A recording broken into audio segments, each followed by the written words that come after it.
그래서 지난주에 믿음이 무엇인가에 대해서 공부를 했는데 그 위에 이제 오늘은 불화살, 악한 자가 쏘는 불화살이 무슨 의미인가, 그리고 믿음의 방패라고 하는 거에 대해서 조금 더 깊게 한번 생각해 보려고 합니다. 자, 16절을 다시 보면 모든 것 위에 믿음의 방패를 가지고 이로써 능히 악한 자의 모든 불화살을 소멸하고 이렇게 말하고 있습니다. 그래서 믿음의 방패를 가지면 능히 악한 자의 모든 불화살을 소멸할 수 있다라고 말하고 있습니다.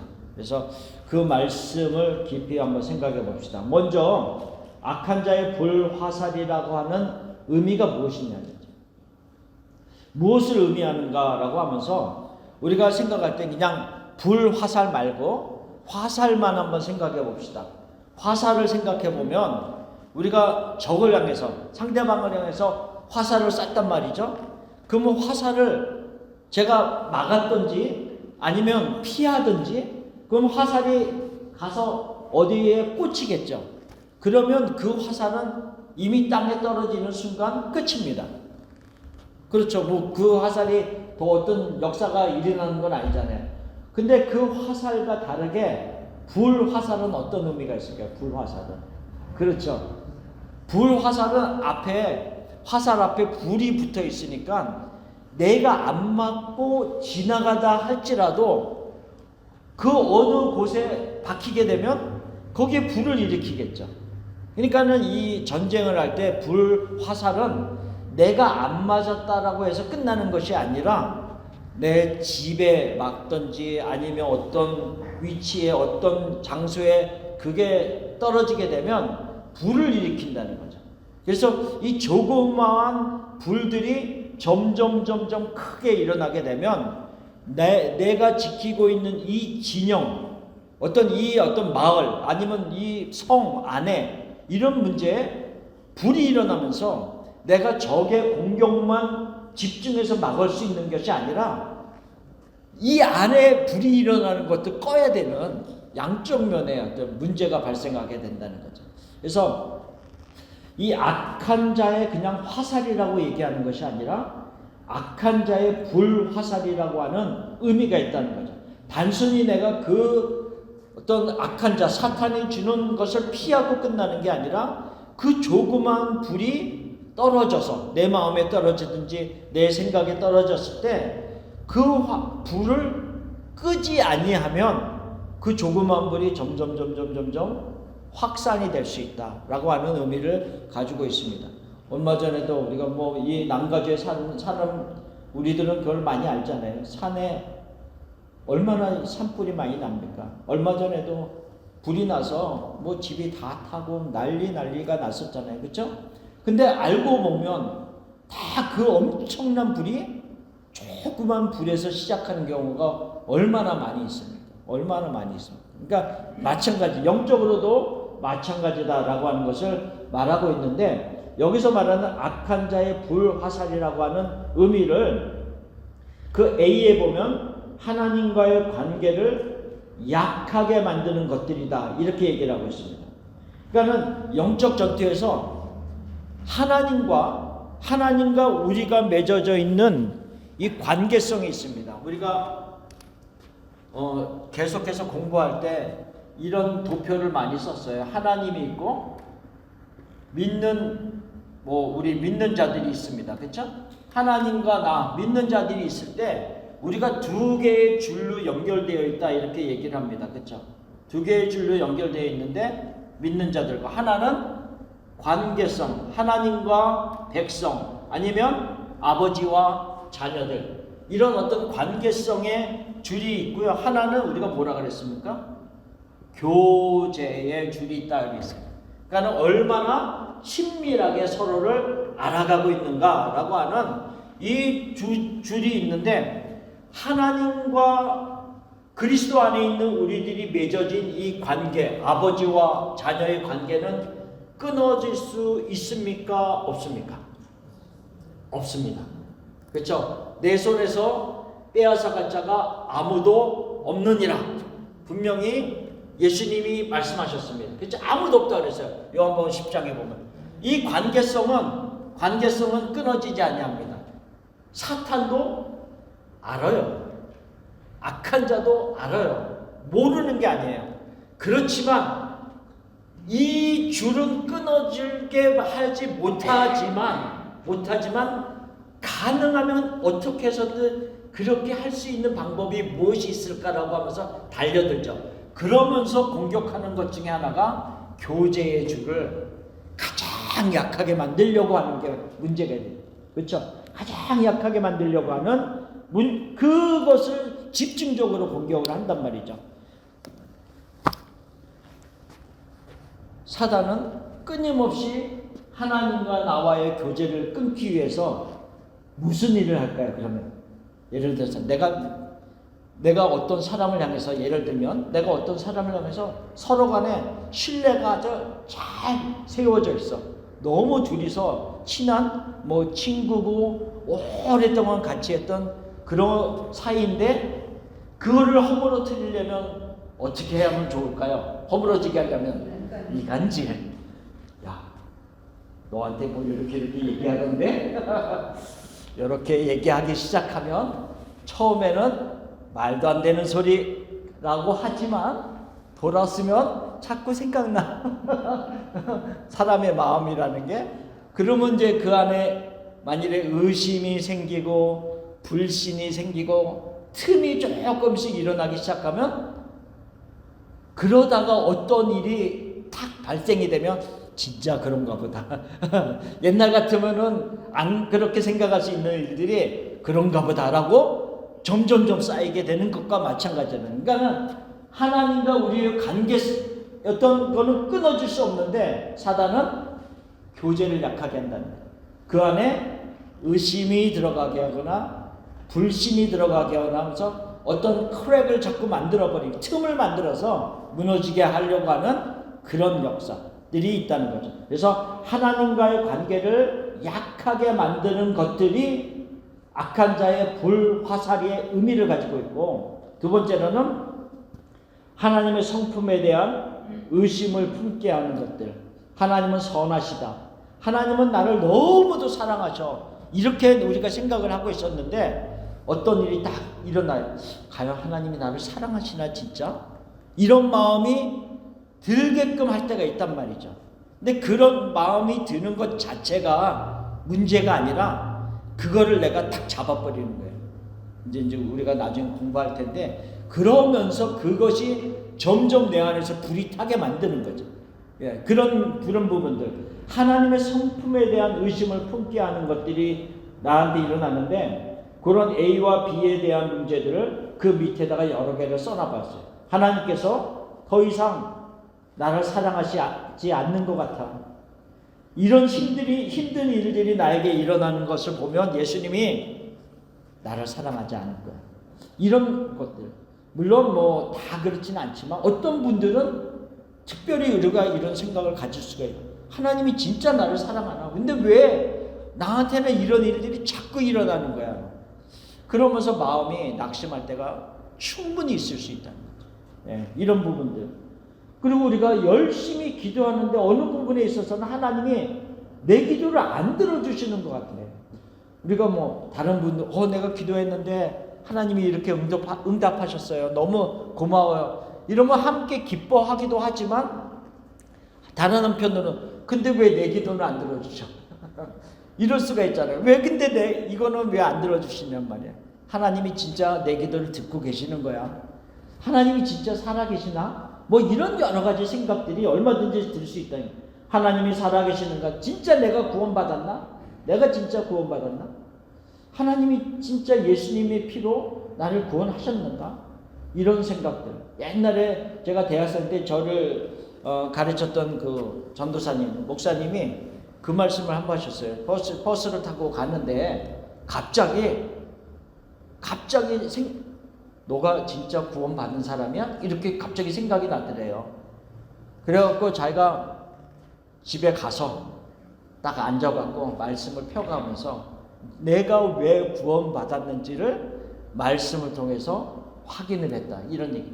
근데 그 자체가 별거 아닌 것 같은데, 그런 순간들이 올 때 내가 왜 구원받았는지, 내가 왜 하나님의 자녀인지, 하나님이 왜 내 기도를 듣고 계시는지를 그냥 지나가는 것이 아니라 충분히 말씀에 대한 근거를 가지고 확인을 해보는 것이 필요하다라고 하는 걸 얘기하는 거죠. 어쨌든 이런 여러 가지 생각들을 악한 자들은 우리가 마음에 전혀 내가 가만히 있었는데 그냥 생각을 탁탁 내 의도치 않게 집어넣는 생각들이 있어요.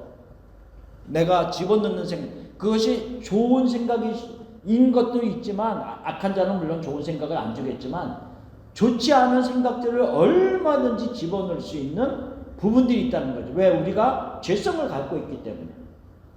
그래서 맨 밑에 보면 사단은 믿는 자들에게 미혹하는 생각들, 의심하는 마음들, 불신하는 마음들, 그리고 자신을 정죄하면서 낙심하는 것과 같은 불화살을 우리의 마음을 향해서 끊임없이 쏘고 있다는 거죠.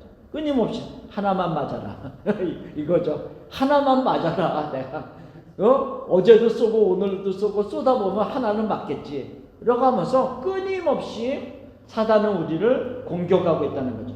그래서 이 작은 불이 방치되어지면 큰 불이 되는 것과 같이 악한 자의 불 화살도 그냥 방치하면 의심과 불신의 큰 불에 자신의 영혼이 완전히 덮이게 되는 그런 결과를 맺을 수 있다라고 하는 것을 말하고 있습니다.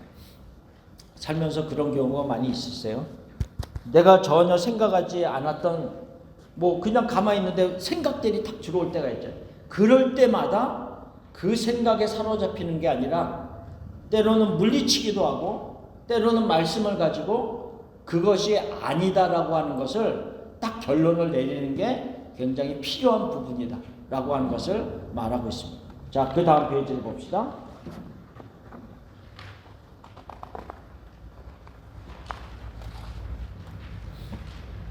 자, 그래서 사단의 불화살은 단순히 믿는 자들을 미혹하는 하는 것으로 끝나는 것이 아니다라는 거죠. 그 신자의 믿음과 그리스도인이라는 영적 정체성을 다 파괴하려는 문제를, 그 의도를 가지고 접근한다는 거예요. 그러니까 단순히 교제의 줄만 끊으려고 달려들고는 있지만 사단은 그래도 할 수 있으면 택한 자라도 무너뜨리고자 하는, 관계성을 무너뜨리고자 하는 의도를 가지고 접근한다는 거죠. 그게 불화살의 의도이고 목적이다 라고 하는 것을 말하고 있습니다.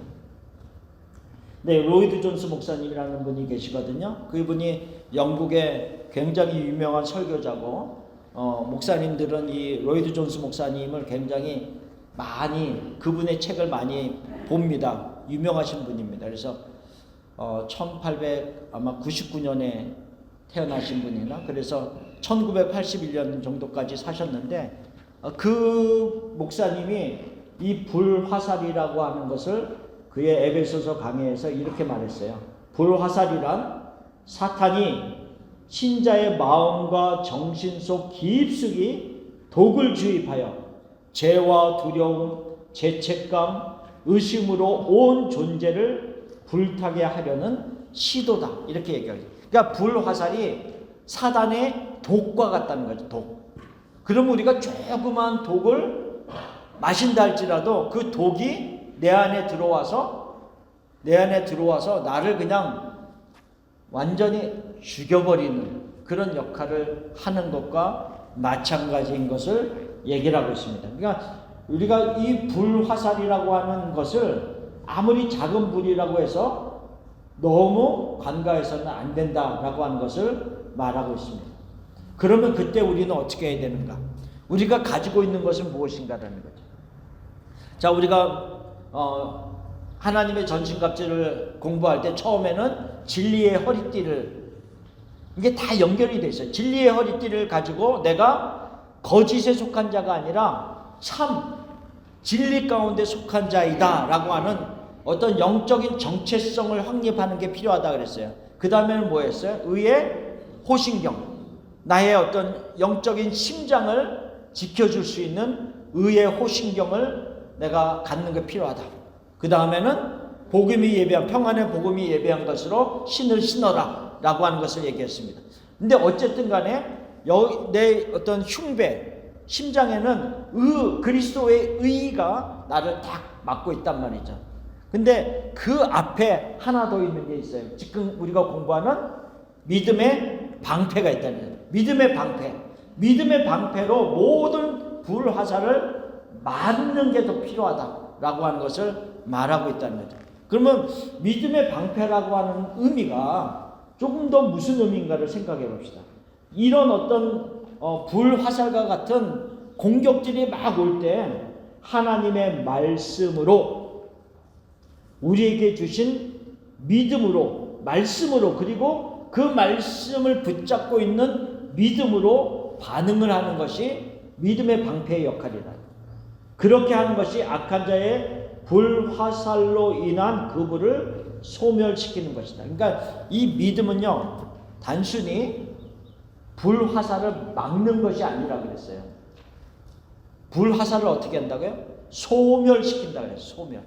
그러니까 꺼버리는 거예요. 꺼버리는 거. 그러니까 단순히 막아서 떨어뜨리는 것이 아니라 그 오는 불화살을 소멸시키는 역할을 하는 것이 우리의 믿음이다 라고 하는 것을 얘기합니다. 그러니까 사단이 공격할 때 나의 실수나 나의 여린 감정에 몰입하지 말아라는 거예요. 믿음의 방패라는 것은 사단은 끊임없이 공격하면서 무엇을 노리냐면, 너는 이런 실수가 있잖아, 너한테 이런 죄가 있잖아, 이런 공격을 한단 말이죠. 그리고 또 이 인간의 감정을 싹 건드리면, 맞아,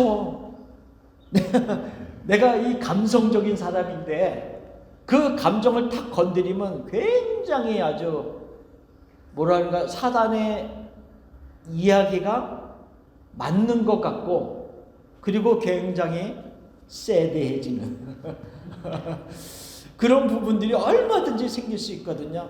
물론 인간이기 때문에 그럴 수는 있어요. 그러나 그 상태에서 계속 머물러 있는 모습으로 반응하지 말아라라고 하는 것을 얘기하고 있죠. 그럴 때 의지적으로 그리스도의 십자가를 바라보는 게 필요하다. 의지적으로 하나님의 말씀을 찾아서 확인하는 것이 필요하다는 것을 얘기를 하고 있어요. 그래서 마틴 루터가 이런 얘기를 했어요. 사단이 나를 정죄할 때마다 너가 이런 사람이잖아, 너한테 이런 죄가 있잖아, 너한테 이런 실수가 있잖아, 이러면서 사단이 나를 정죄할 때마다 마틴 루터가 뭐라 그랬냐면, 맞아, 나는 죄인이야 그랬어요. 맞아, 나는 죄인이야. 그런데 이런 나를 위해서 그리스도께서 십자가에서 돌아가셨어, 이런 게. 그러니까 사단이 공격해 올 때, 아니야, 나는 이런 사람 아니야, 이게 아니라, 맞아, 나는 죄인이야, 나는 죄인이야. 그런데 이런 나를 위해서 예수님이 십자가에서 돌아가셨다는 거죠. 그러니까 사단은 끊임없이 너는 충분하지 않아, 그걸 공격하는 거야. 너는 구원받기에 충분하지 않아, 너는 이런 죄가 있잖아. 그래. 그럴 때 우리는 맞아, 나는 충분하지 않아. 그러나 예수님이 충분하셔. 예수님의 그 구원의 그 은혜는 충분하기 때문에 나를 구원시켰어 라고 하는 그것으로 우리가 사단에게 되돌려주는 것이 믿음의 방패의 역할이라는 거예요. 그러니까 믿음이라고 하는 것이 무엇인가를 우리가 알아야 된다는 거예요. 그래서 우리가 지난주에 박스 안에 있는 거, 지난주에 공부한 거예요. 믿음이라는 게 뭐냐는 거죠. 믿음. 우리가 지난주에 공부하면서 믿음이라고 하는 것이 무엇인가에 대한 것을 얘기했어요. 첫 번째로는 믿음이 뭐라 그랬어요? 하나님의 존재, 하나님의 존재하심, 하나님의 살아계심을 믿는 거예요. 2000년 전에, 아니면 몇천 년 전에, 오래전에 그때 살아계셔서 그 당시의 사람들에게만 말씀하시고 지금은 살아계시지 않는 그런 분이 아니라 지금도 살아계셔서 우리에게 말씀하시는 하나님. 그래서 그때 하신 약속도 지금 살고 있는 우리에게도 유효하다라고 하는 의미가 가지고 있다는 거죠. 그래서 계속 얘기하잖아요. 제가 어떤 약속을 여러분들한테 많이 해도 제가 생명이 없어지게 되면, 죽게 되면 그 약속이 이루어지지 아니할 수가 있단 말이죠. 예, 그래서 제가 그런 얘기 했잖아요. 우리가 공부하는 팀들은 저 칸쿤으로 가서 일주일 동안 파리를 하겠습니다. 모든 비용은 제가 되겠습니다. 그랬는데 언제 한다고요? 2120년에. 그러면 그 약속이 무슨 의미가 있냐는 거죠. 50년, 100년 후에 이런 일을 하겠습니다라고 약속하면 저도 없고 여러분들도 없고 이 세상에서는 더 좋은 곳에 있겠지만 어쨌든 간에 그 약속의 의미가 없다는 거죠. 마찬가지예요. 오래전에 하나님이 약속하셨는데 그 하나님이 지금 살아계시지 않는다라고 한다면 그 구약의 약속들, 신약의 약속들이 나한테 무슨 의미가 있겠냐는 거죠. 내 살아계신 하나님, 그걸 믿는 거예요. 우리의 믿음의 기초는 살아계신 하나님, 그리고 그분의 성품, 나를 사랑하시고 은혜로우시고 선하시고 거룩하시고 변개치 아니하시는 그 하나님의 성품을 믿는 것이 우리의 믿음의 출발점이라는 거죠. 우리는 그것을 믿습니까? 하나님의 성품을 믿습니까? 아멘? 아멘. 그 믿음의 시작이에요. 그리고 나서 하나 더 나아가면 그 하나님이 우리를 위해서 이미 하신 일, 가장 중요한 것, 그리스도 안에서 이미 하신 일. 그게 뭐죠? 예수님의 죽으심, 그 다음에 예수님의 부활하심. 가장 중요한 것 두 가지를 선택한다면 예수님의 죽으심, 그 다음에 예수님의 부활하심. 이게 구속사적인 믿음. 그러니까 우리가 구원받는 믿음이라 그래요. 구원받는 믿음. 그러니까 구원받는 믿음을 얘기할 때는 예수님의 죽으심과 예수님의 부활하심을 내가 믿는가? 나를 위해서 죽으신 것을 믿는가? 아멘. 믿습니다. 이렇게 고백하는 순간 우리는 하나님의 자녀로 구원을 받은 거죠. 그러면 그 다음에 다른 믿음이 있다 그랬어요. 어떤 믿음이 있다 그랬어요? 언약적인 믿음. 이거는 뭐냐면 구원을 받은 자가 이제 믿음의 삶을 살아가는데 하나님이 우리들에게 각각 약속한 게 있어요. 내가 너희들을 인도하마, 지켜주마, 함께하마 이러면서, 그리고 우리에게 주신 어떤 소망의 언약들, 많은 이미 구원받은 사람들에게 주신 언약적인 약속이 있다는 거죠. 그것을 믿는가라고 하는 거죠. 오늘 이 시간에도 성령께서 나와 함께 하시는 것을 믿는가? 그 성령이 나를 진리 가운데로 인도하셔서 하나님 안에서 살아갈 수 있는 힘을 주시는 것을 나는 과연 믿고 있는가? 이런 어떤 신뢰적인 믿음, 그러니까 이런 믿음이 나에게 있는가를 얘기합니다. 그러니까 믿음은 하나님의 존재하심과 예수 그리스도의 죽으심과 부활하심을 믿는 그 어떤 구원적인 믿음과 이미 구원받은 자들이 이제는 하나님이 나를 함께 하시고 보호하시고 지켜주시는 그 신뢰적인 믿음, 두 가지가 겹쳐져서 우리가 믿음의 사람이라고 얘기하는 겁니다. 자, 그래서 어떤 분들은 하나님을 더 온전히 그러니까 구원받은 자, 이미 구원받은 우리들이 더 신뢰하는 모습으로 우리의 삶에서 살아가는 자들이 있고, 아직은 조금 더 신앙이 여려서 조금 어려우면 하나님이 나를 진짜 사랑하셔요 막 이러면서도 가는 분이 있고, 그러니까 여러 가지가 있듯이 어쨌든 그래서 우리가 믿음의 분량이 크고 적다라고 하는 의미로 얘기하지만 그분들도 믿음이 없다라고 얘기할 수는 없는 것이다 라고 하는 거죠. 그렇죠? 신뢰성. 자, 믿음이 그런 것이기 때문에 끊임없이 악한 자가 우리들을 향해서 불화살을 쏠 때 너가 진짜 하나님 안에서 제대로 살아가는 사람이야? 하나님이 진짜 나를 사랑하시나? 왜 나의 기도를 안 들어주시나? 라고 많은 생각들이 사단으로부터 들어올 때 우리는 어떻게 돼야 돼요? 믿음으로 반응하는 게 결국 뭐냐면, 믿음이라는 게 뭐냐고요? 결국은 말씀에 기초를 두고 있거든요. 우리가 하나님의 살아계심을 어떻게 합니까? 무엇을 통해서 알아요? 말씀을 통해서 알잖아요. 그렇죠? 하나님의 말씀을 통해서 살아계심을 확인하고, 하나님이 선하시고 나를 너무도 사랑하시는 하나님이라는 것을 우리가 무엇을 통해서 알아요? 말씀을 통해서 알잖아요. 가장 기본적인 것. 하나님이 이렇게 우리들에게 말씀하셨어. 로마서 8장에 우리들에게 말씀하셨어. 그렇죠? 어떠한 것도 하나님을 사랑해서 우리를 끊을 수 없습니다. 그러니까 우리는 말씀을 근거로 삼아서 하나님은 이런 분이셔야, 하나님은 이런 분이시고, 하나님은 나를 너무도 사랑하신다는 것을 우리는 끊임없이 말씀을 통해서 우리는 확인하잖아요. 마찬가지라는 거죠. 믿음의 방패라고 하는 것은 결국은 내가 신뢰하는 하나님, 그 하나님이 말씀하신 이 성경을 통해서 우리가 방패의 역할을 하는 것이다 라고 하는 것을 말하고 있습니다. 자, 요한일서 5장 4절 말씀에 보면 같이 읽어봅시다. 무릇 하나님께로 난 자마다 세상을 이기느니라. 세상을 이기는 승리는 이것이니 우리의 믿음이니라. 아멘. 세상을 이기는 승리는 이것이니 우리의 믿음이니라.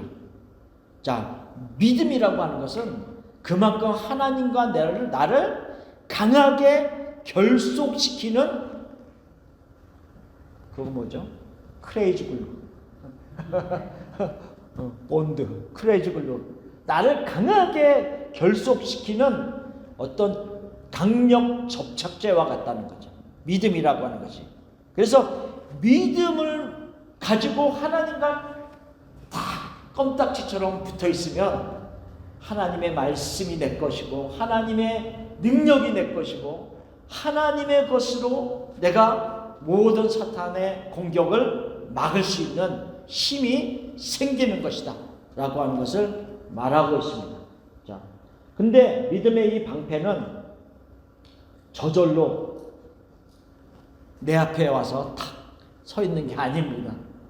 그러니까는 믿음의 방패라고 하는 것은 내가 가지고 취하는 게 중요해요. 그러니까 믿음을, 내가 반응을 보이는 게 중요하다는 거죠.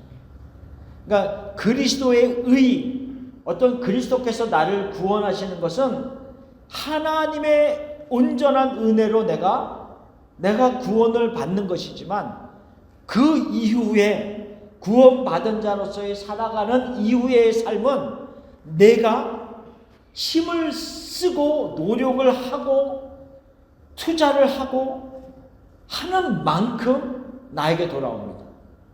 그래서 천국은 침노하는 자의 것이다 라고 얘기하는 거예요. 그래서 그런 얘기는, 천국은 침노하는 자의 것이다. 그 말의 의미는 뭐냐면, 믿는 자야 모두에게, 이미 그리스도 안에 있는 자들에게 천국은 주어졌지만, 그러나 천국에 있는 모든 보화와 천국에 있는 모든 하나님의 은혜는 그만큼 열정을 가지고 하나님을 알아가고자 하는 간절함을 가지고 그 침노에서 빼앗고자 하는 그 마음이 있는 사람들에게 훨씬 더 많이 누리게 된다는 것을 말하고 있다는 거죠. 생각해 봅시다. 우리가 믿음 생활하면서 한번 생각해보면, 믿음 생활하면서 일주일에 한 번씩 교회에 와서 그냥 예배, 공적인 예배 드리고 집에 가서 전혀 상관없이 살아가다가 오늘 또 주일이 됐구나 와서 또 예배 드리고, 예배 한 번만 드려줘도 땡큐. 어쨌든 그러면서 살아가는 자들도 있고, 아니면 우리가 신앙생활 하면서 그래도 기도하고 말씀을 읽고 말씀을 공부하고 말씀의 자리에 나아가고 간절한 마음으로 주님을, 하나님을 알아가고 하는 사람과 차이가 같을 수 있겠느냐 이거죠. 같은 그리스도 안에 있는 자들이라 할지라도 그들이 영적으로 누리는 천국에 침노하여서 그들이 가져가는 그 믿음의 분량은 다를 수밖에 없다는 거죠. 그런 의미로 얘기를 합니다. 그래서 믿음의 방패는 결코 저절로 이루어지는 건 아닙니다. 한번 생각해 보세요. 지금 사단이, 악한 자가 화살을 나한테 막 불화살을 쏘고 있어. 근데 내가 내 믿음의 방패를 가지고 딱 막았는데 다 뚫려. 내 믿음은 좀 강한 줄 알고 탁 막았는데 이게 믿음이 너무 종이장 같아갖고 다 뚫리네. 그러면 어떻게 되겠어요? 그 화살이 다 맞는 거지, 뭐 몸으로 다 막아야죠. 근데 다행히 한 가지는 있습니다. 그리스도의 의의 호신경이 있습니다. 내 믿음의 방패는 약할 수 있지만, 그래서 그 모든 화살을 내가 맞으면서 얼마나 힘들까요? 얼마나 힘들까요? 얼마나 이 고민과 고통과 많은 것. 그런데 그래도 의의 흉배가 있어서 그리스도의 의로 막아주시는 부분들이 있다. 그게 은혜입니다. 그러니까 그 전에 한 가지 더 믿음의 어떤 강한 방패를 가지고 막는다라고 한다면 훨씬 더 우리가 효과적인 영적인 전투를 할 수 있다라고 하는 것을 말하고 있는 거예요. 그래서 우리는 이 믿음의 어떤 나의 방패를 더 강하게 하기 위해서 말씀을 알아가야 되고, 말씀을 찾아가고 공부하고 묵상하고 하면서 그 말씀을 점점 알아가고, 그 알아간 말씀만큼 하나님을 신뢰해야 되는 그런 어떤 노력과 간절함이 있어야 됨을 이야기합니다. 자, 뒤에 보면 144페이지에 보면, 그래서 이 말씀을 통하여서 우리가 이 사단의 정체를 먼저 아는 게 필요해요. 사단은 말씀에 무엇이라고 얘기하고 있냐면, 우리를 공격하는 사단은 요한계시록 12장 10절에 뭐라 그랬어요? 우리 형제들을 참소하던 자, 곧 우리 하나님 앞에서 밤낮 참소하던 자가 쫓겨났다 그랬는데, 끊임없이 우리를 고소하는 자라는 거야. 끊임없이. 고소한다는 의미는 뭐예요? 가만히 보고 있다가 너 이거 잘못했지. 너 이거 잘못했지. 그러면서 그 꼬투리를 그냥 넘어가는 게 아니라 금방 가서 엄마, 누나가 이거 잘못했어. 우리가 예를 들면 그렇게 생각하면 안 되겠지만, 어쨌든 끊임없이 고자질하는, 끊임없이 고소하는 그런 어떤 사탄의 모습이다라고 하는 것이. 그러니까 그렇게 생각하면 우리들의 어떤 죄된 모습들이 얼마나 많이 잡힐 수 있는 것들이 얼마나 많이 있겠습니까? 그렇죠? 끊임없이 고소. 근데 누가복음 22장에 보면 예수님이 베드로를 향해서 말씀하시는 게 나옵니다. 시몬아, 시몬아, 그래서 보라, 사단이 너희를 밀가부르듯 하려고 요구하였으나 그랬어요. 그러니까 이게 무슨 의미냐면, 이 어떤 막 이렇게 손으로 이렇게 막 하든지, 타곡 기계로 하든지, 막 그거를 이제 알곡을 만들기 위해서는 막 밀가부르듯 하잖아요. 그러니까 어떤 고난을 주는 걸 의미하거든요. 너무 막 고난을 주는 의미. 근데 한번 생각해 보세요. 밀가부르듯 하려고 요구하였으나 내가 그것을 하지 못하도록 막았다. 이렇게 하지 않았어요, 예수님이.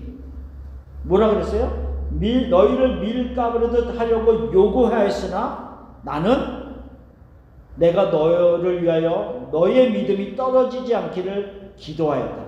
그러니까 우리에게 고통이 있고 고난이 오는 것을 하지 못하도록 막은 것이 아니라, 예수님이 말씀하신 것은 그 고통과 고난 중에 밀가부르듯 하는 그 기간 동안에도 너의 믿음이 떨어지지 않기를 기도했다 그랬어요. 그래서 결국은 너가 돌이킨 후에, 그 고통의 순간을 통해서 다시 돌이킨 후에는 너가 형제들을 위해서 큰일을 할 것이다.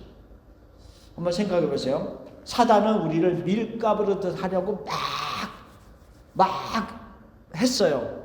근데 그렇게 하면은 뭐가 남아요? 알곡이 남아요. 그렇죠? 그러니까 사단은 우리를 공격해서 완전히 없어지게 만들려고 막 그 안에 막 넣고 막 돌려댔는데, 돌리고 나니까 겨들은 다 빠져나가고 알곡만 남는 거죠. 그러니까 그 고통과 고난을 통해서 우리는 더욱 알곡만 되는 모습으로 결과가 된다. 그러니까 어떻게 돼요? 돌이킨 후에 너가 형제들을 위해서 너에게 맡겨진 큰 일을 하게 될 것이다 라고 하는 거죠. 그러니까 우리가 각자가 가지고 있는 어떤 눈물의 시간, 어려운 시간들이 다 있는데 그 기간들을 통과하면서 결국은 우리를 세워가시는 하나님의 더 큰 계획이 이루어진다는 거죠. 사단은 우리를 불화살을 쏘면서 무너지게 만들려고 했는데, 하나님은 오히려 그것을 통해서 우리를 더욱 정제된 모습으로, 순금, 정금 같은 모습으로 세워간다 라고 하는 것을 말하고 있습니다. 어쨌든 사단은, 정체는 우리를 끊임없이 고소하고 끊임없이 우리에게 고통 가운데 소멸하게 만들려고 하지만, 소멸되는 자는 결국 사단이다 라고 하는 것을 말하고 있습니다.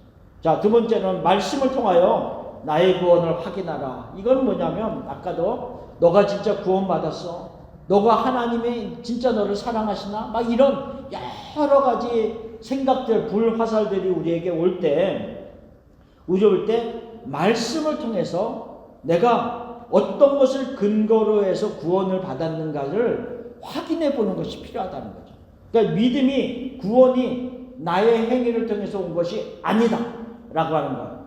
오직 하나님의 풍성하신 은혜를 기반으로 이루어진 것이다 라고 하는 것. 그래서 에베소서 2장 8절 말씀 읽어봅시다. 너희는 그 은혜에 의하여 믿음으로 말미암아 구원을 받았으니 이것이 너희에게서 난 것이 아니요 하나님의 선물이라. 그러니까 이 에베소서 2장 8절 말씀은 아까 우리가 믿음에 대한 이야기를 할 때 구원을 받는 믿음이 있고, 구원받은 자가 살아가면서 신뢰하는 믿음이 있다라고, 하나님을 신뢰하는 믿음이 있다라고 했는데, 에베소서 2장 8절 말씀은 어떤 믿음이에요? 구원을 받는 믿음. 그렇죠? 구원을 받는 믿음인데 그거는 너희에게서 난 것이 아니다, 하나님의 전적인 은혜다 라고 하는 것을 이야기하고 있죠. 자, 그리고 나서 에베소 3장 12절에 우리가 그 안에서, 그러니까 그리스도 안에서 그를 믿음으로 말미암아 담대함과 확신을 가지고 하나님께 나아감을 얻느니라. 이 에베소서 3장 12절 말씀은 후자의 믿음에 대한 부분을 조금 더 설명하고 중점을 두고 있어요. 이미 우리가 그리스도 안에 있단 말이죠. 이미 우리가 그리스도 안에 있으면 구원을 받은 자들이에요. 구원을 받은 자들이에요. 그럼에도 불구하고 하나님의 언약적인 말씀을 더욱 신뢰하면서 그 믿음으로 말미암아 담대함과 확신을 가지고 하나님께 나간다. 무슨 말인가 하면요, 내가 그리스도 안에 있어요. 지금 그리스도 안에서 믿는 자예요. 생활하고 있어요. 근데 사단이 나를 향해서 끊임없이 불화살을 쏘면서 공격해. 너가 어떻게 이런 모습으로 살아가면서도 믿는 자라고 말할 수가 있어? 만약에 저한테 이제 그런 얘기를 한단 말이죠. 그러면 제가 하나님의 언약에 대한, 하나님이 그래도 나를 사랑하시고 하나님이 나를 의롭다 하셨는데 누가 나를 정죄하리요? 라고 하는 이 로마서 8장의 말씀을 내가 의지하면서, 그 말씀을 내가 생각하면서, 하나님, 나는 죄인입니다. 그렇지만 내가 내 감정보다 하나님의 말씀을 의지합니다. 그 믿음을 가지고 어떻게 해요? 하나님께 나아가는데 담대하고 확신을 가지고, 나를 바라보는 것이 아니라 말씀을, 언약적인 말씀을 신뢰하면서 담대하고 확신을 가지고 은혜의 보좌 앞에 담대히 나아가는 그 모습이 이 에베소 3장 12절의 말씀입니다. 그것이 히브리서 4장에도 나오고 있어요. 4장 15절에도 그 부분에도 이제 나와 있는 말씀과 마찬가지라는 거죠. 자, 에베소서 3장 17절 말씀도 읽어봅시다. 믿음으로 말미암아 그리스도께서 너희 마음에 계시게 하옵시고 너희가 사랑 가운데서 뿌리가 박히고 터가 굳어져서 라고 하는 말씀. 자, 믿음으로 말미암아. 저희 집 앞에 예를 들어 설명하는 거예요. 저희 집 앞에 예쁜 꽃이 있습니다. 예쁜 꽃이 있는데 잎사귀가 좀 시들시들해졌어요. 그래서 열심히 제가 어디에 물을 줬을까요? 뿌리에. 그러니까 예를 들어서 아무리 잎사귀에다가 물을 많이 줘도 안 살아나잖아요. 근데 뿌리에다가 물을 주고 우리가 거름을 줄 때도 뿌리 주위에다가 거름을 뿌려줘야지 그게 뿌리로 들어가서 올라와서 우리가 꽃도 잘 피고 잎사귀도 싱싱하게 되는 것처럼 이 믿음으로 말미암아 이 3장 17절에 보면 믿음의 역할이 뭐냐면 결국은 이 뿌리와 같은 역할이다라고 하는 것을 얘기하고 있어요. 그래서 이 믿음으로 말미암아 그리스도께서 너희 마음에 계시고 너희가 사랑 가운데서 뿌리가 박히고 터가 굳어지고 점점 강하게 세워질 수 있는 모습들, 이 믿음의 역할이다. 믿음의 역할. 그래서 이 어떤 믿는 구원을 받는 믿음과 더불어서 우리가 믿는 자로서의 신뢰하면서 걸어가는 이 믿음의 모든 역할들이 나를 더 강하게 세워가는 역할을 한다. 자, 그 요한계시록 13장 10절 말씀 읽어봅시다. 사로잡힐 자는 사로잡혀갈 것이요 칼에 죽을 자는 마땅히 칼에 죽을 것이니 성도들의 인내와 믿음이 여기 있느니라. 도대체 이 말씀은 무엇인가? 우리가 요한계시록 공부할 때 이 말씀을 가지고 공부를 했었는데요. 이게 뭐냐면 마지막 때 두 짐승, 마지막 때 사탄과 두 짐승이 함께 악의 삼위일체의 역할을 하면서 믿는 자들을 굉장히 고통 가운데 힘들게 심지어는 죽이는 일까지 하게 될 것이다 라고 하는 것을 얘기했는데요. 여기서 보면은 사로잡힐 자를 사로잡히지 못하게 막을 것이요 이렇게 하고 있지 않다는 거죠.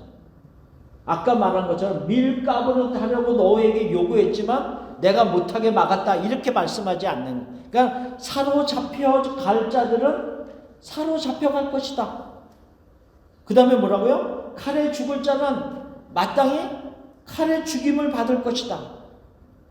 근데 이 일을 지나갈 때, 이 일을 당할 때 성도들의 인내와 믿음이 그 안에서 나타나게 되고 필요하다라고 하는 것을 말하고 있죠.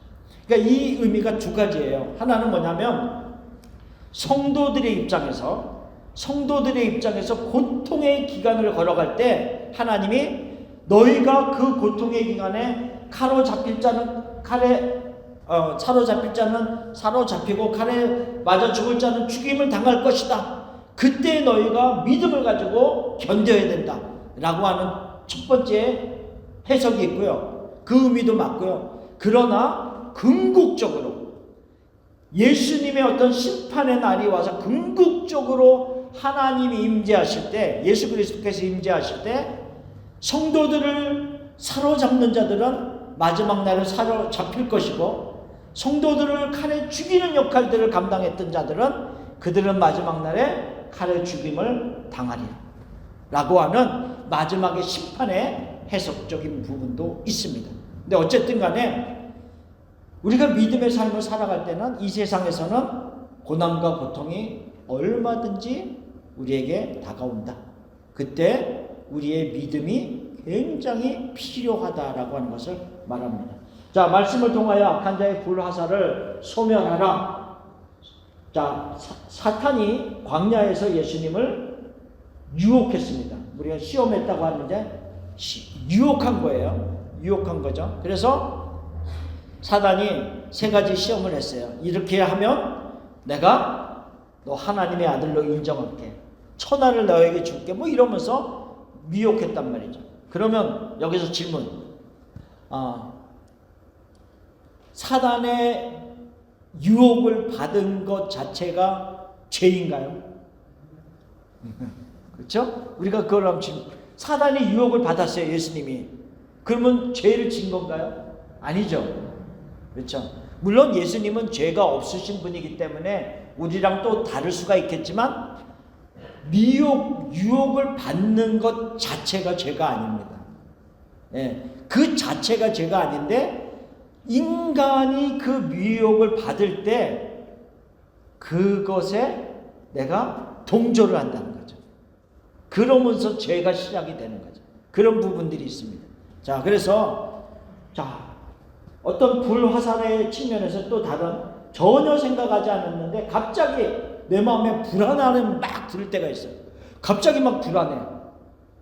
예를 들면 와이프가 뭐 마켓에 갔다 올게 그러고 나갔단 말이죠. 늘상 있는 일이잖아요. 근데 갑자기 내 마음이 막 불안해. 무슨 일이 있나? 혹시 뭐 잘 갔나? 운전은 뭐 막 불안이 올 때가 예를 드는 거예요. 그러니까 예를 드는 것처럼 그런 불안감이 나를 어떤 일 때문에 확 사로잡을 때가 있단 말이죠. 지금의 뭐 수많은 정세들도 마찬가지예요. 어떤 여러 가지 정세들 속에서 나의 어떤 경제적인 부분들이, 나의 어떤 건강적인 부분들이 괜찮을까? 갑자기 나를 확 사로잡는 불안감이 생길 때가 있단 말이죠. 그런 경우, 그럴 때 우리가 생각할 수 있는 말씀이 뭘까요? 혹시 생각나는? 막 나를 불안하게 할 때 나는 어떻게 반응을 해야 될까요? 예? 사탄아 물러가라. 뭐 좋습니다. 자, 그럴 때 또 어쩌면 좋을까요? 아무것도 염려하지 말라.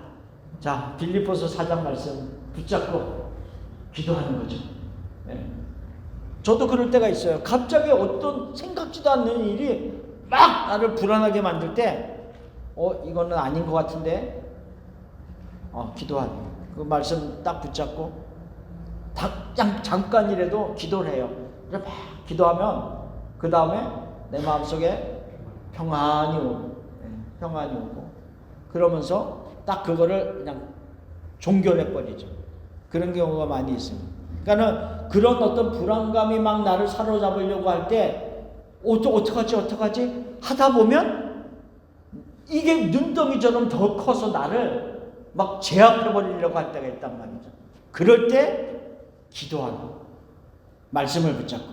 자, 그러면 그 충동적인 뭐 탐욕들, 막 여러 가지 생각들, 막 욕심들, 막 이런 것이 올 때 내가 그것에 대한 반응을 말씀으로 보여야 된단 말이죠. 생각나는 구절들이 있습니다. 막 절제하라. 네? 각자가 생각하는 그 말씀들. 어쨌든 간에 우리가 어떤 말씀들을 생각하면서 그 말씀을 가지고 자꾸 반응을 보여야 돼요. 어떤 말씀이든지 가지고 내가 반응을 자꾸 보여야지 그런 것들을 절제할 수 있는 부분들이 생긴다는 거죠. 그러면 두려움, 아까 뭐 불안함과 비슷한데 두려움이 막 사로잡혀 어떤 문제들로 인해서 나를 막 두렵게 할 때, 이거는 아까 어떤 갑자기 드는 불안함은 생기지도 않은 일이었지만 나를 불안하게 만드는 상황이 경우도 있고, 여기서 말하는 두려움은 실제로 어떤 일들이 생겼을 때도 생기는 거예요. 내가 힘든 일이 닥쳐졌어. 그럴 때 나에게 막 두려움이 생길 수도 있거든요. 그럴 때 내가 붙잡을 수 있는 말씀들이 있냐는 거죠. 그럴 때 생각나는 말씀들. 두려워 말라. 내가 너와 함께함이니라. 놀라지 말라. 나는 내 하나님이 재민이라. 내가 너를 굳세게 하리라. 참으로 너를 도와주리라. 참으로 나의 의로운 오른손으로 너를 붙들리라. 이사야 41장 10절. 그러니까는 이런 어떤 말씀들, 나를 막 두렵게 할 때 내가 붙잡을 수 있는 말씀들이 있느냐는 거죠. 있느냐는 거죠. 그러니까는 내 화살통에 말씀의 화살이 가득 담겨져 있느냐는 거죠. 그러니까는 악한 영이 나를 막 공격해 올 때 나도 꺼내서 쏠 수 있는 영적인 말씀의 화살이 나한테도 있느냐는 거죠. 그렇죠? 내가 꺼내서 쓰고 믿음의 방패로 막고 할 수 있는 화살이 나에게 있는가. 그러니까 자꾸 이 말씀들을 생각해 볼 필요가 있다는 거죠. 아무도 자신을 돌봐주지 않는 것 같은 외로움, 낙심, 그래서 하나님을 향한 원망, 때로는 교만, 뭐 여러 가지 상황들, 낙심되고 외롭고 쓸쓸하고 뭐 여러 가지. 이럴 때 내 마음속에 내가 붙잡을 수 있는 하나님의 말씀이 있는, 그런 말씀. 그렇죠? 있죠. 그러니까 제가 왜 이런 것들을 이렇게 써놨냐면 일상적으로 우리들의 삶 속에서 그냥 일어나는 일들이기 때문에 써놓은 거예요. 그러니까 이런 일상적으로 일어나는 일들이 얼마든지 악한 영들의 불화살의 역할을 할 수 있는 것들이. 그러니까 우리가 그 자체를 보면은 그냥 간단한 조그마한 불과 같은데 이거를 내버려두면 점점 큰 불이 돼서 나를 삼키려고 하는 거예요. 자, 그 다음 페이지를 보면 조금 말씀들을 써놨습니다. 그래서 말씀들을 써놨습니다. 자, 여러 가지 불화살이 있다 그랬어요. 우리가 앞에서 질문했던 거, 불안할 때, 갑자기 불안함이 나를 사로잡을 때, 자, 빌립보서 4장 6절 7절 읽어봅시다. 아무것도 염려하지 말고 다만 모든 일에 기도와 간구로 너희 구할 것을 감사함으로 하나님께 아뢰라. 그리하면 모든 지각에 뛰어난 하나님의 평강이 그리스도 예수 안에서 너희 마음과 생각을 지키시리라. 아멘. 우리가 말씀을 자꾸 붙잡는 거예요. 걱정하는 것 대신 기도하자. 그 걱정을 가지고 기도하자. 하나님의 평강이 나를 지키시리라. 말씀은 베드로전서 5장 7절은요. 너희의 염려를 다 주께 맡기라. 이는 그가 너희를 돌보십니다. 옛날 개역 한글에는 그랬어요. 뭐라 그랬어요? 맡겨버리라 그랬어요. 그렇죠? 맡겨버리라. 그게 조금 더 좋은 것 같아요. 의미가 확실하게 맡기라 이런 것보다 맡겨버리라. 다시 가져오지 말아요. 쓰레기통에다가 다 집어넣고 아까워. 돌아올 때 다시 가져와. 그래서 집에 와서 또 펼쳐보는 거 이렇지 않잖아요. 그렇죠? 근데 맡겨버리고 그냥 살아라 이런. 왜? 근데 맡겨버리는 이유에 대해서 썼어요. 이는 하나님이 우리를 돌보심이라 라고 말했습니다. 돌보시는 하나님, 나를 돌보시는 하나님. 자, 불화살이 또 탐욕이 있습니다. 야고보서 1장 14절 15절 말씀 읽어봅시다. 오직 각 사람이 시험을 받는 것은 자기 욕심에 끌려 미혹됨이니 욕심이 잉태한 즉 죄를 낳고 죄가 장성한 즉 사망을 낳느니라 라고 하면서 어떤 끊임없이 일어나는 잘못된 죄의 탐욕들이 일어날 때 말씀을 생각하면서 끊는 것이 필요하다는 거죠. 이것이 조그마한 탐욕으로 끝나는 게 아니라 결국은 점점 큰 일로 해서 사망에 이르게 되는 이런 죄로 이끄는 큰 불이 된다라는 것을 얘기했어요.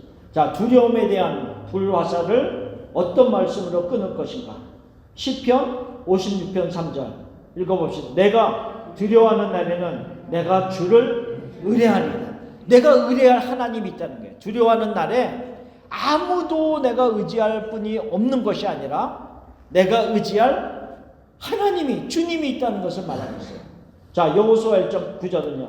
내가 너에게 명령한 것이 아니냐. 강하고 담대하라. 두려워하지 말며 놀라지 말라. 내가 어디로 가든지 내 하나님 여호와가 너와 함께 하느니라 하시니라.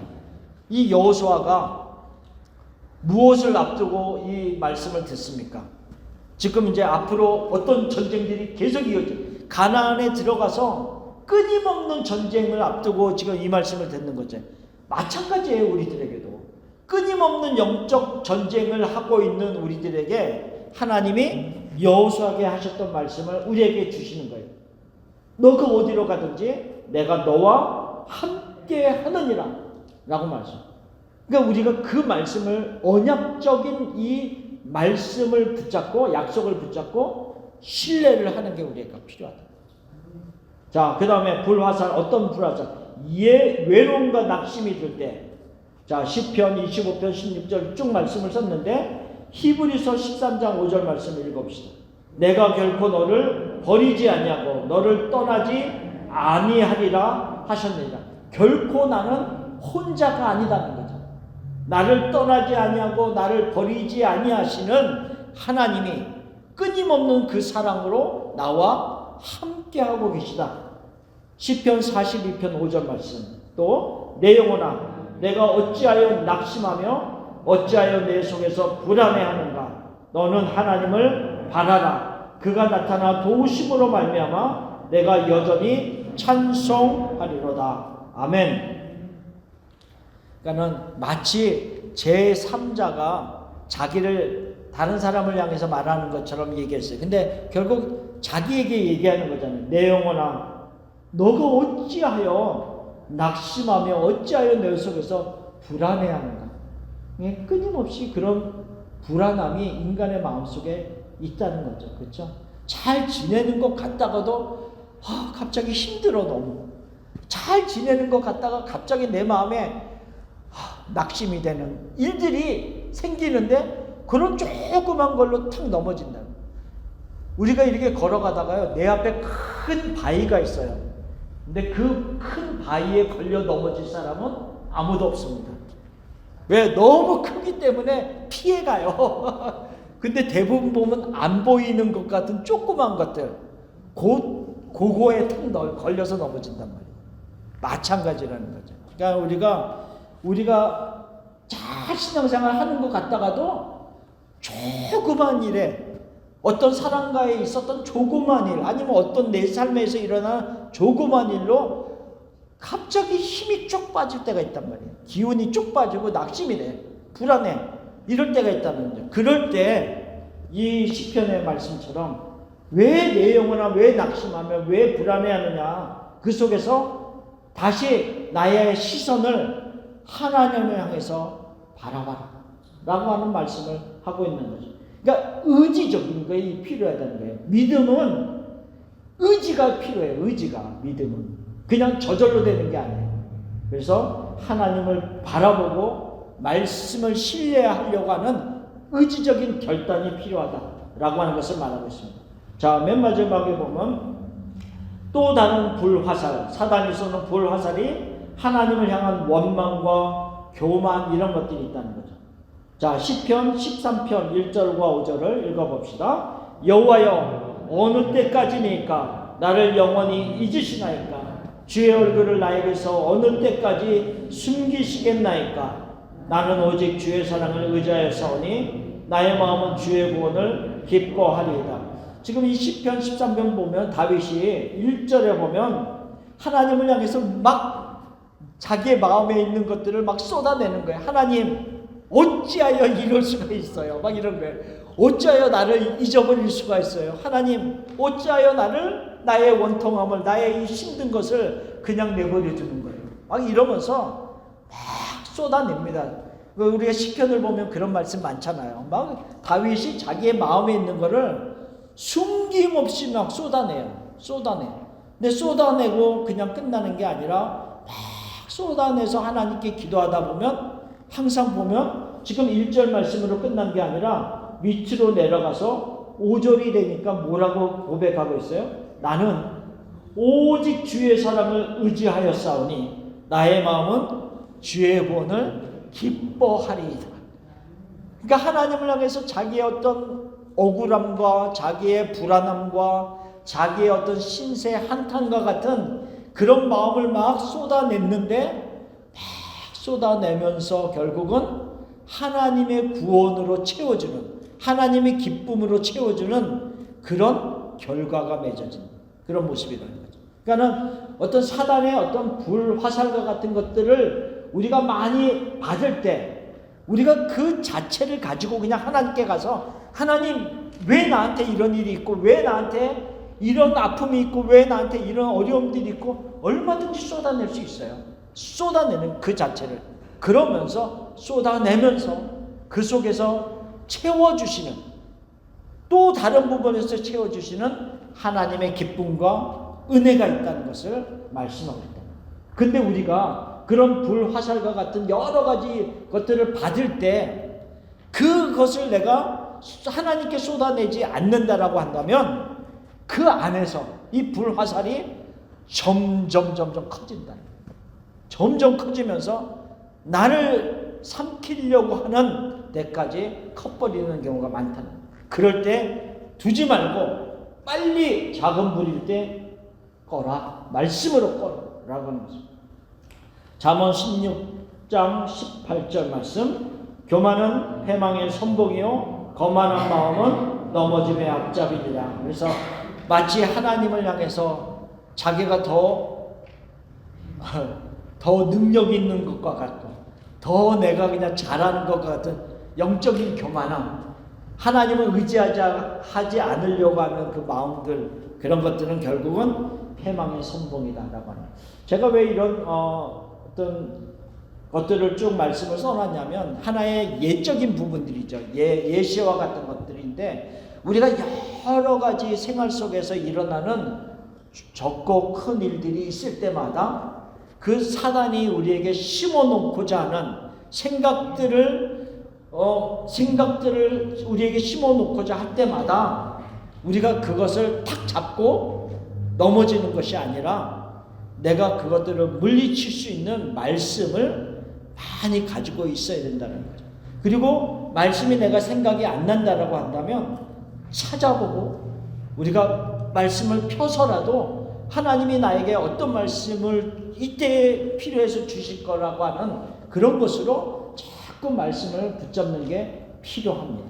그래서 우리가 그래야지만이 믿음이 방패의 역할을 할 수 있다라고 하는 것을 이야기합니다. 그래서 하나님의 전신갑주, 믿음의 방패, 결국은 이 믿음이라는 것은 하나님, 그 다음에 하나님이 하신 일, 구속사적인, 그 다음에 믿는 자로서 우리가 살아가면서 나에게 약속하신 것, 이것을 이 말씀을 믿고 신뢰하면서 그 말씀으로 물리치는 것이 믿음의 방패다라고 하는 것을 이야기합니다. 그래서 그렇기 때문에 우리가 말씀을 많이 알아야 되고 묵상을 해야 됩니다. 자, 그래서 믿음의 방패에 대해서 오늘 몇 가지 공부했고요. 자, 다음 주는 휴강. 다음 주는 휴강이고요. 그 다음 주에 만나게 되겠습니다. 자, 기도하고 마치겠습니다. 좋으신 아버지 하나님 감사합니다. 우리가 이 세상을 살아가면서 잘못된 것을 믿는 것이 아니라 하나님을 믿을 수 있는 그리스도인들이 되게 하신 것을 감사합니다.